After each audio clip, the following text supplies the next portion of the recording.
আসসালামু আলাইকুম। ষষ্ঠ শ্রেণীর শিক্ষার্থীবৃন্দ, আশা করি তোমরা প্রত্যেকেই সুস্থ আছো।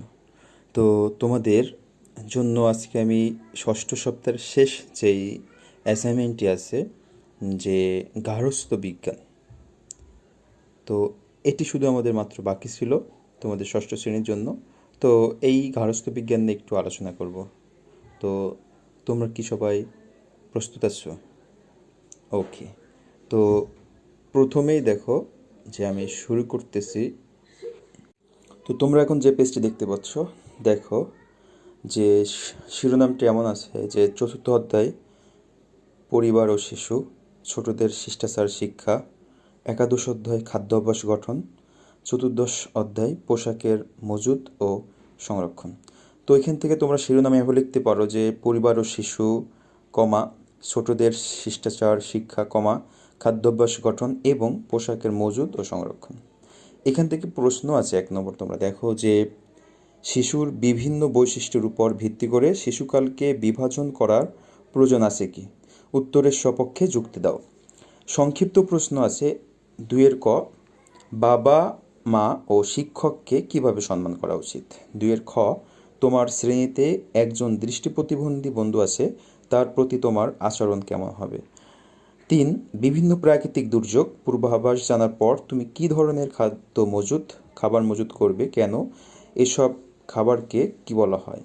4, শীতের শেষে শীতকালীন পোশাকের যত্ন তুমি কিভাবে নেবে, বুঝিয়ে লিখো।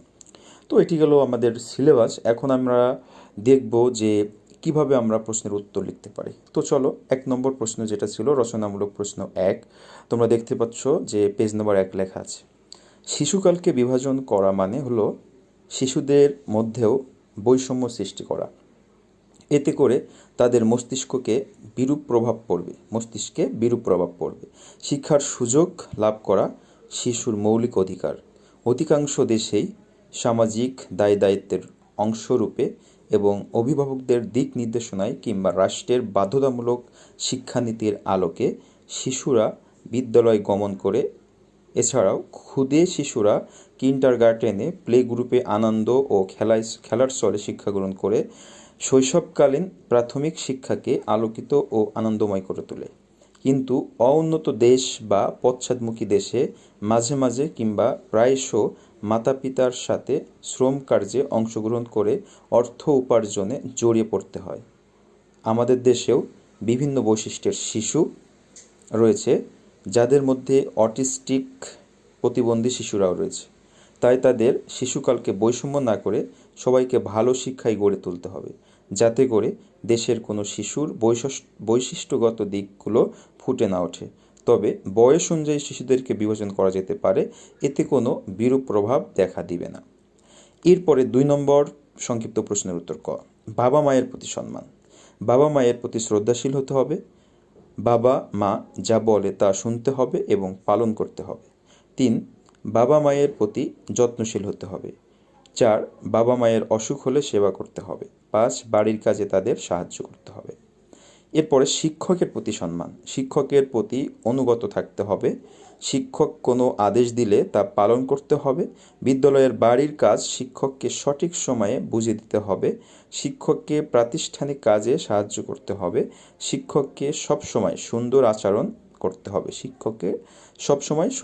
করতে হবে। 2 নম্বর সংক্ষিপ্ত প্রশ্ন উত্তর খ, আমাদের প্রাত্যহিক জীবনে বিভিন্ন বৈশিষ্ট্যের শিশু রয়েছে, যাদের মধ্যে অনেক অটিস্টিক, প্রতিবন্ধী ইত্যাদি। তাদের প্রতি আমাদের সৌহার্দ্যপূর্ণ আচরণ করতে হবে, যাতে তারা আমাদেরকে ভিন্ন চোখে না দেখে, এবং তাদের আচার-আচরণে আমাদের সহানুভূতি দেখাতে হবে, যাতে তারা বুঝতে পারে তারাও আমাদের মতোই স্বাভাবিক জীবনযাপন করছে। নিচে প্রতিবন্ধীদের প্রতি আমাদের আচরণ কেমন হবে তা দেখানো হলো। প্রতিবন্ধীদের প্রতি সদাচরণ, উপহাস, ঠাট্টা তামাশা করা যাবে না। 2, তাদেরকে সব সময় হাসি খুশি রাখতে হবে। 3, তাদের পছন্দের জিনিসপত্র উপহার দিতে হবে। 4, পছন্দের খেলনাপত্র নিয়ে তাদের সাথে খেলা করতে হবে। 5, যতটুকু সম্ভব তাদের সময় দিতে হবে।